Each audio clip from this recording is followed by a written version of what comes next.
নমস্কার বন্ধুরা, WB top tuition ক্লাসের পক্ষ থেকে তোমাদেরকে স্বাগত। আজ আমরা ক্লাস 7-এর মডেল কোশ্চেন পেপার 9-এর যে বাংলা প্রশ্নগুলি আছে সেগুলি আমরা সমাধান করব। তো বন্ধুরা দেখো, একের দাগে যে প্রশ্নটি আছে এখানে বলা হয়েছে কি, যে বৈজ্ঞানিক কারণে আপেল দৌড়ায় মাটির দিকে সেটি হলো মধ্যাকর্ষণ। পরে দেখো যে প্রশ্নটি আছে 2 নম্বর প্রশ্নে বলা হয়েছে মাউন্ট চেম্বারলিনের উচ্চতা 2749 মিটার। পরে দেখো 3 নম্বরে যে প্রশ্নটি আছে বলা হয়েছে কামিনী রায়ের লেখা কাব্যগ্রন্থ হলো দ্বীপ ও ধূপ।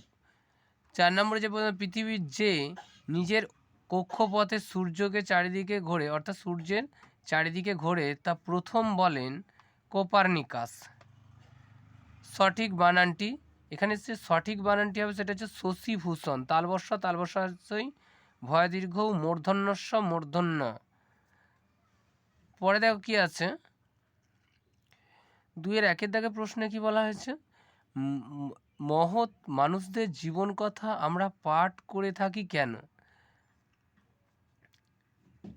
তো দেখো বন্ধুরা, এই প্রশ্নের অ্যান্সারটি এখানে করে দেওয়া আছে। মহৎ মানুষের কর্মের প্রতি নিষ্ঠা, সততা, ত্যাগ ইত্যাদিকে জীবনের পাথেয় করলে তবেই আমরা প্রকৃত মানুষ হয়ে উঠব, তাই তাদের জীবন কথা আমরা পাঠ করি।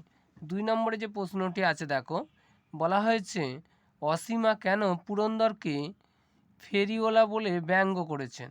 তো দেখো, বৃষ্টি বিজ্ঞানী পুরন্দর চৌধুরী মেঘ চুরি করে তাকে পণ্য বানিয়েছে, এ কথা ভেবেই অসীমা পুরন্দরকে ফেরিওয়ালা বলে ব্যঙ্গ করেছেন।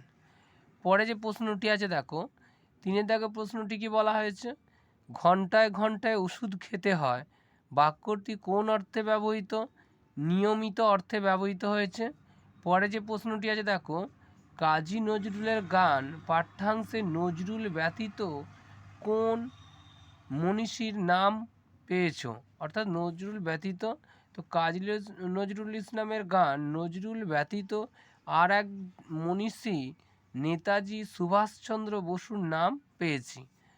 পরে যে প্রশ্নটি আছে দেখো, তো বন্ধুরা দেখো, এই মডেল কোশ্চেন পেপার 9-এর যে 1 মার্কের যে প্রশ্নগুলি সেগুলি আমরা সমাধান করে দিলাম। মডেল কোশ্চেন পেপার 10 অর্থাৎ 10-এর দাগের যে প্রশ্নগুলি আছে সেগুলি একটু দেখে নাও। তো দেখো কি বলেছে, রেস হর্সের দেহের ওজন কত, 1000 পাউন্ড। জবাবটা জেনে নেব মেজদাদাকে খুঁচিয়ে।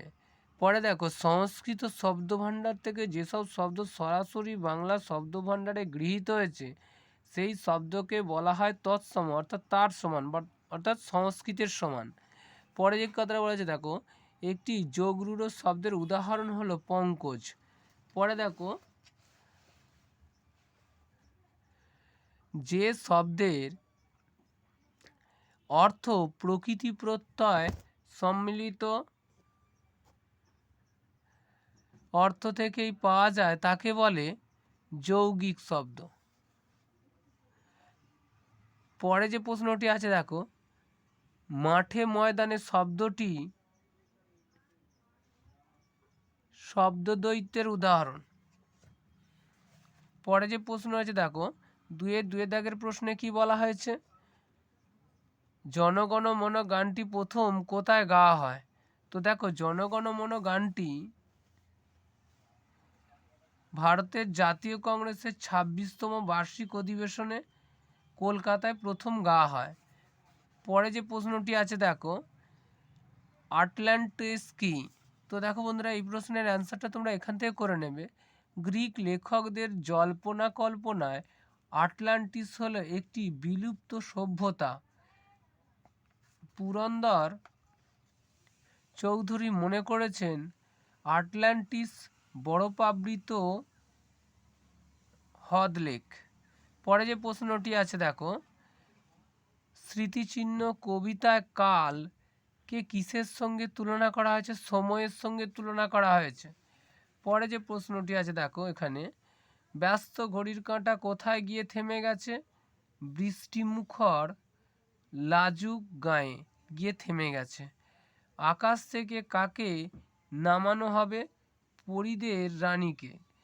কে রোজ পোস্ট অফিসে যায়, সং রোজ পোস্ট অফিসে যায়। তো বন্ধুরা দেখো, এখানে আমরা 9 এবং 10 নম্বর সেটের যে প্রশ্নগুলি ছিল সেগুলি সমাধান করে দিলে এগুলো তোমাদের যে সহায়িকা আছে সেখানে তোমরা এই প্রশ্নগুলোর অ্যান্সারগুলো পেয়ে যাবে। শর্ট প্রশ্নগুলো আমরা এখানে করে দিলাম। পরের যে সেটগুলি আছে 11 নম্বর সেট এবং মধ্যশিক্ষা পর্ষদ যে নমুনা প্রশ্ন আছে সেগুলো আমরা পরের ক্লাসে সমাধান করে দেব।